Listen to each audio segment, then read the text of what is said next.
Olá e bem-vindos a mais um vídeo do canal. Eu sou a Cláudia, sou psicóloga e aqui falamos sobre parentalidade, desenvolvimento e saúde mental infantil. Muito bem-vindos a mais um vídeo do canal. E hoje vamos falar sobre o cantinho do pensamento ou a cadeirinha do pensamento.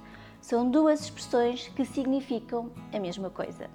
Vamos perceber o que é isto e porque é que esta estratégia não é respeitadora, não é facilitadora da aprendizagem nem do desenvolvimento infantil e nem é preventiva da saúde mental infantil. Mandar a criança para um cantinho, para uma cadeirinha, significa isolar a criança, deixá-la sozinha. E o isolamento é uma forma de castigo. É uma punição pelo mau comportamento da criança. Estamos a obrigar a criança a afastar-se de nós, a deixá-la sozinha. Estamos a rejeitar a criança. O que estamos a fazer é a ignorar a criança e a rejeitá-la. E tudo isto causa dor. Estamos a falar da dor da rejeição. Portanto, ao usarmos a cadeirinha do pensamento, ou o cantinho do pensamento, estamos a usar como estratégias para educar a rejeição e o isolamento. Historicamente, o cantinho do pensamento advém de um modelo de educação centrado no comportamento da criança e, concretamente, na punição como forma de extinção do comportamento indesejado.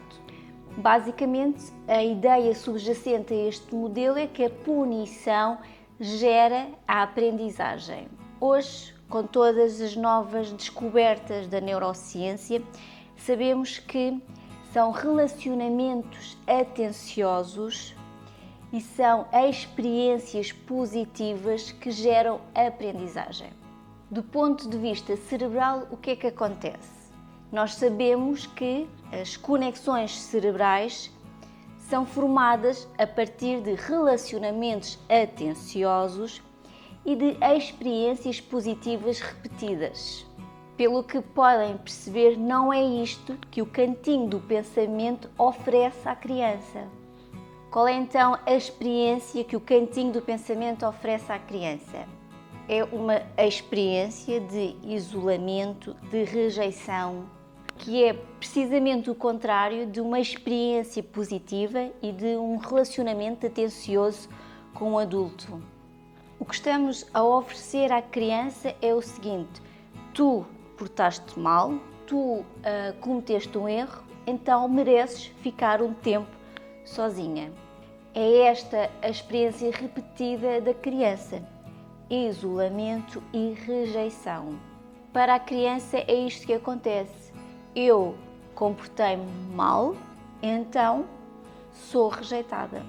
E tudo isto provoca dor, provoca raiva, provoca medo, o que deixa as crianças ainda mais desreguladas emocionalmente. Ou seja, aumenta o seu caos interno e não ajuda a acalmar a criança, não ajuda a regular a criança, não ajuda a trazer a criança do seu estado interno de caos para a tranquilidade. E estamos a passar a mensagem à criança de que, quando ela não se comporta segundo as nossas expectativas, segundo o que nós queremos, ela não merece estar perto de nós. Ou seja, não queremos ficar perto dela e então afastamo-la e deixamo-la sozinha. Ou seja, estamos a passar uma mensagem de que o nosso amor pela criança é condicional. Ou seja, depende da condição da criança se comportar segundo o que nós queremos, segundo as nossas expectativas. E quando isso não acontece, quando ela não se comporta segundo as nossas expectativas, nós retiramos o nosso amor, o nosso afeto e inclusive a nossa presença e deixamo-la sozinha. E isto é completamente contrário ao amor incondicional, que é essencial para a nossa saúde mental. O que é preventivo da saúde mental é o amor incondicional, sem condição. e não o amor condicional, que é o que nós oferecemos à criança quando usamos o cantinho do pensamento. O amor incondicional é fundamental para a saúde mental, ou seja, passar a mensagem à criança que a amamos e que estamos ao lado dela, quer gostemos ou não da forma como ela se está a comportar. Para além de tudo isto, se formos analisar o cantinho do pensamento em si mesmo, esta ideia de um cantinho para pensar, esta ideia é completamente contraproducente.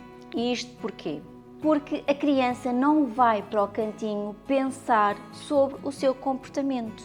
Naquela situação, a atenção da criança vai ser desviada do seu próprio comportamento. A criança apenas vai pensar no quão mau o adulto foi em colocá-la naquela situação, o quão injusto e magoada está por ter de passar por aquela experiência negativa de isolamento e de rejeição, quando mais precisava de o apoio, da orientação e da presença de um adulto. Já sabemos também que o mau comportamento da criança é uma comunicação, é a comunicação de um estado emocional interno com o qual ela não está a conseguir lidar, devido à sua imaturidade a vários níveis. Por isso, temos que perceber o que aquele comportamento específico da criança está a comunicar, qual é a necessidade por trás daquele comportamento. Muitas vezes é o resultado da criança estar emocionalmente sobrecarregada, está a viver uma grande explosão emocional, emoções muito fortes de raiva, de frustração. Muitas vezes é simplesmente o facto de estar com fome, estar com sono, estar cansada. Ou seja, estamos aqui a falar de necessidades fisiológicas não atendidas. Outras vezes pode ser necessidades emocionais não atendidas, como a necessidade de atenção positiva, de se sentir aceite, de se sentir importante, de sentir autonomia. Temos de perceber qual é a necessidade ou noutras vezes, o desejo que está por trás do comportamento. Porque, devido à sua imaturidade, muitas vezes a criança vai expressar estas necessidades através do seu comportamento e, nomeadamente, de um comportamento mais agressivo, mais desrespeitador. Especialmente em crianças pequenas, 2, 3, 4 anos, em que o seu desenvolvimento cerebral não lhe permite sequer expressar calmamente as suas necessidades, os seus desejos, as suas emoções, ou seja, regular as suas emoções, nem refletir, nem pensar sobre o seu comportamento. Tudo isto são competências que estas crianças pequenas ainda não têm, devido à sua fase de desenvolvimento. Elas precisam da ajuda do adulto para se regular, através da corregulação, porque parte do cérebro, esta zona aqui da frente, que se chama córtex pré-frontal, que permitirá que elas comecem a tentar fazer tudo isto com a ajuda dos adultos, ainda não está desenvolvida.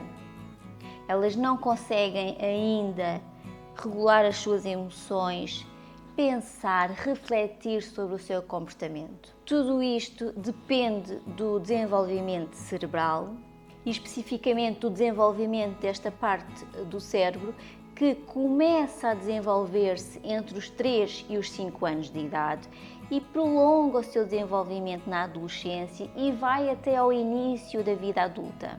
Portanto, ao mandar a criança para o cantinho do pensamento, nós até podemos momentaneamente interromper aquele comportamento, mas não estamos a ajudar a desenvolver estas competências. Todas estas competências de que eu falei precisam da ajuda do adulto para serem desenvolvidas. Nem estamos a ensinar habilidades de vida. Nós precisamos, nestes momentos, ajudar a criança. Tudo isto começa pela conexão e pela corregulação. Nós precisamos de respostas dos adultos que se foquem na conexão, no amor, na relação, na segurança emocional e não no comportamento, no isolamento e na rejeição. Para terminar, vamos fazer um exercício. Pensem Como seria se no nosso trabalho, quando nós cometemos um erro, nos mandassem para um cantinho para aprendermos a fazer melhor o nosso trabalho? Isto, logicamente, não acontece. O que acontece é que, quando erramos, precisamos e recebemos o apoio, a orientação, a ajuda de alguém que nos diz o que devemos fazer, ou seja, como é que devemos fazer corretamente as coisas, e nos é dada a oportunidade de podermos reformular, de podermos corrigir, de podermos resolver aquele problema. No entanto, com as crianças nós não partimos deste pressuposto.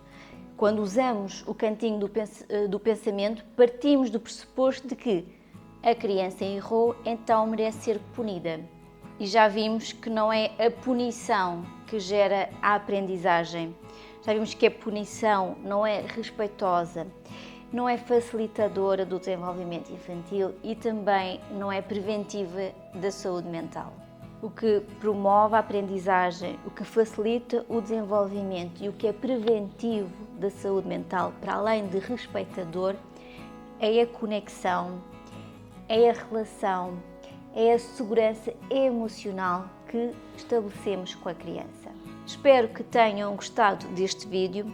Se gostaram, se vos fez sentido, coloquem gosto, subscrevam o canal, partilhem este vídeo, ajudem-me a crescer, a chegar a mais pais, a mais famílias, a mais crianças.